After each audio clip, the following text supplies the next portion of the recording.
గతంలో వారసత్వంగా వచ్చిన అప్పు మా 9.5 సంవత్సరాల్లో 3 లక్షల కోట్ల అప్పు కట్టినం, అభివృద్ధి పనులు కొనసాగించినాం. నీకు చేతగాక ప్రజలను ముందుకు పోలేక మా మీద అబద్ధాలు చెప్పి తప్పించుకోవాలని ప్రయత్నం చేస్తే ఇచ్చిపెట్టాం. త్వరలోనే నేను ఇంకా డీటెయిల్గా మీ ఇంటలెక్చువల్స్ను, ఎడిటర్లను అందరినీ కూడా పిలిచి ఈ అప్పుల గురించి ఇంకొక ప్రజెంటేషన్ కూడా డీటెయిల్గా ఇచ్చి ఈ కాంగ్రెస్ ప్రభుత్వం చెప్తున్న అబద్ధాలను బట్టలిప్పేస్తాం. కళ్ళగట్టినట్టుగా వీళ్ళ గోబల్స్ను ప్రజాక్షేత్రంలో నిలబెడతాం.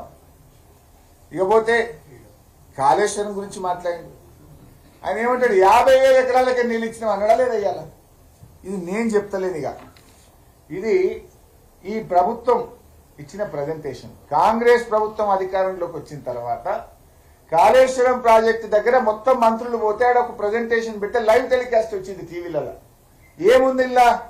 కాళేశ్వరం ప్రాజెక్టులో మొత్తం కలిపి 20,33,572 ఎకరాల ఆయకట్టు వచ్చిందని ఇది కాంగ్రెస్ ప్రభుత్వం చెప్పిన లెక్క.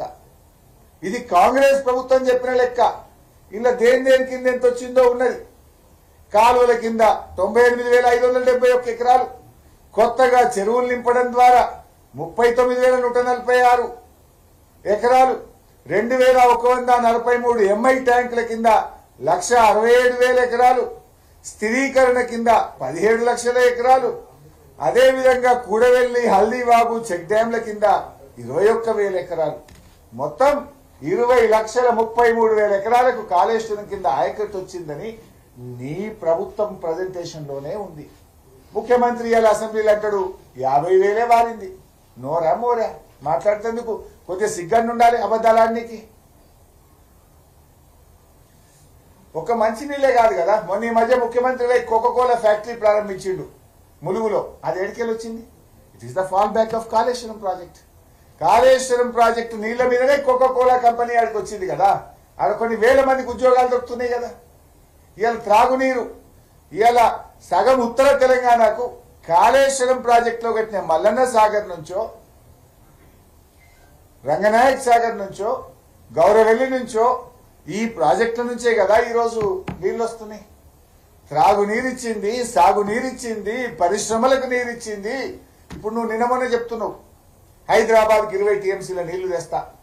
హైదరాబాద్ త్రాగునీటి అవసరాలకు, మూసి శుద్ధి చేయడానికి 20 టీఎంసీలు హైదరాబాద్ తెస్తా అని బాగా మాట్లాడుతున్నారు కదా ముఖ్యమంత్రి. ఎక్కడి 20 టీఎంసీలు? అవి కాళేశ్వరం నుంచే తెస్తున్నావు. కేసీఆర్ కట్టిన మల్లన్న సాగర్ కాళేశ్వరంలో అంతర్భాగమైన మల్లన్న సాగర్ నుంచే కదా నువ్వు హైదరాబాద్ నీళ్ళు తెస్తున్నావు.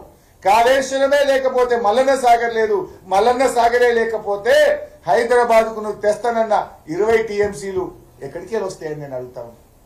ఈ మాట్లాడేటప్పుడు సోయి ఉండాలి కదా. నువ్వే చెప్పినావు కదా 20 టీఎంసీలు తెస్తే ఆడికెళ్ళి తెస్తున్నావు, కాళేశ్వరమే కదా.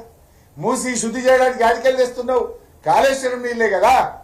ఈ విషయం ఒక్కసారి గుర్తు పెట్టుకోవాలి. అంటే ఇవాళ ఆయన ఒక కాశీం రజు లెక్క అయిపోయింది. ఏది పట్టది ఓ రాజు లెక్క, ఒక నియంతలాగా ఇవాళ రేవంత్ రెడ్డి పాలన ఉన్నది, రేవంత్ రెడ్డి యొక్క మాటలు ఉన్నాయి. ఇకపోతే హైటెక్ సిటీ కూడా అమ్మేసినామంటాడు. ఇది ఎక్కడి బాధనే? ఎవరన్నా పిల్లగాలంటే పరిశాన్ ఉన్నది. హైటెక్ సిటీ అమ్మిండ్రు ఎవరన్నా? అసలు హైటెక్ సిటీ అమ్మిండ్రు అని రేవంత్ రెడ్డి మాట్లాడినీ కన్నా కొంచెం సోయి ఉండాలి కదా. ఈ రకంగా మొత్తంగా కూడా ఒక గోబల్స్, ఆ గోబల్స్ అంటే బతుకుంటే ఇలా ఉరిపెట్టుకుంటుండే కావచ్చు రేవంత్ రెడ్డిని చూసి. అంత పచ్చి అబద్ధాలతోని ఇవాళ తన ప్రసంగాన్ని రేవంత్ రెడ్డి కొనసాగించింది. ఇక నేనేందో 20,000 కోట్ల అప్పు మాఫీ చేసిన అంటుడు.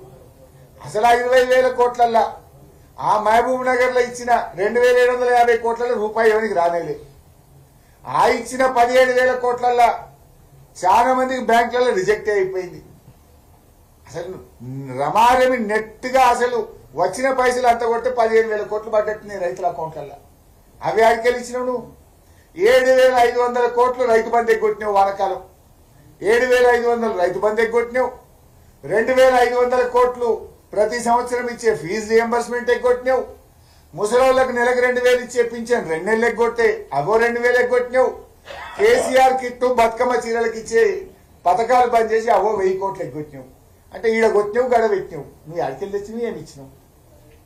బైసాబ్ 7,500 వానకాలం రైతు బంధు, 2,500 ఫీజు రియంబర్స్మెంట్, ముసలోళ్ళకి ఇచ్చే పింఛన్ 4,000 అన్నావు, ఇచ్చే 2,000 2 కొట్టినావు, అవి 2,000 వీకినాయి. ఇక బతుకమ్మ చీరలు కేసీఆర్ కిట్టు ఏడాది నుంచి బంద్ పెట్టినావు, అవో 1,000 కోట్లు ఎగ్గొట్టినావు. అన్ని కలిపితే ఇక 15,000 కోట్లు 13-14,000 కోట్లు ఎగ్గొట్టినావు. గడ 15,000 కోట్ల రుణమాఫీ చేసినావు. ఇక నేను చేసినా ఏం ఉద్దారకం చేసినావు?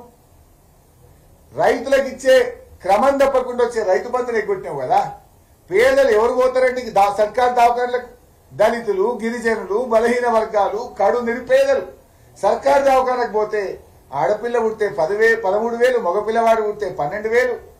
మంచిగా కేసీఆర్ కిట్ ఇచ్చి కాన్పు చేసి ఇంటికాడ దించే మంచి పథకాన్ని ఖతం చేసినావు కదా. ఇక నేను చేసిన అంటావు, ఎగ్గొట్టినావు నువ్వు, పథకాలు బంద్ చేసినావు నువ్వు, ఉన్న పథకాలను కూడా ఆగం చేసినటువంటి చరిత్ర రేవంత్ రెడ్డిది. ఇంకో మాట మాట్లాడతాడు, రుణమాఫీ చేసినప్పుడట మేము మిత్తిల మీద పడ్డే రైతులకు అన్నాడు. మరి నీ పాలనలో పడతలేవా ఇప్పుడు? నేను అడుగుతున్నా, నువ్వు ఎప్పుడు చేసినావు? డిసెంబర్ 9 నాడు చేస్తా అన్నావు. ఇవాళ మన డిసెంబర్ 7 దాటింది. నువ్వు ఇస్తున్న రుణమాఫీ డిసెంబర్ 9, 2023 నాటికే ఇస్తున్నావు. కొంతమందికి ఆగస్టులు ఇచ్చినావు, కొంతమందికి ఇంక ఇప్పుడు ఇస్తా అంటున్నావు. వీళ్ళందరికీ ఏడాది మిత్తి 6 నెలల మిత్తిలు రైతులు కట్టుకోలేదా? ఇవాళ నీ రుణమాఫీ పూర్తిగా చేసిన వాళ్ళకు కూడా పాక్షికంగానే చేసినావు. మిత్తి గడితేనే బ్యాంకుల రుణమాఫీ అయింది. బ్యాంకులో ముక్కు విండి నీ పాలనలో అయిన కొద్ది మందికి కూడా మిత్తి గట్టినాకనే రుణమాఫీ కాగితం వాళ్ళ చేతికి ఇచ్చింది. దీని మీద నేను రెడీగా ఉన్నా. రైతుల మీద మిత్తి పట్టరా లేదా? I'm ready for open discussion. మంత్రి తుమ్మల గారు వస్తారా, భట్టి గారు వస్తారా, ముఖ్యమంత్రి గారు వస్తారా? రమ్మనండి. నువ్వు చేసిందే పావులలో 40 పైసలే చేసినావు. ఆ చేసిన 40 పైసల్లో కూడా రైతుల మీద వడ్డీ భారం పడ్డది. ఇంకా 60% మంది రైతులకు రుణాలు మిగిలే ఉన్నాయి. నేను అడుగుతున్నా, 2 లక్షల పైన మీద నువ్వేమన్నావు? తొందరగా గట్టుండి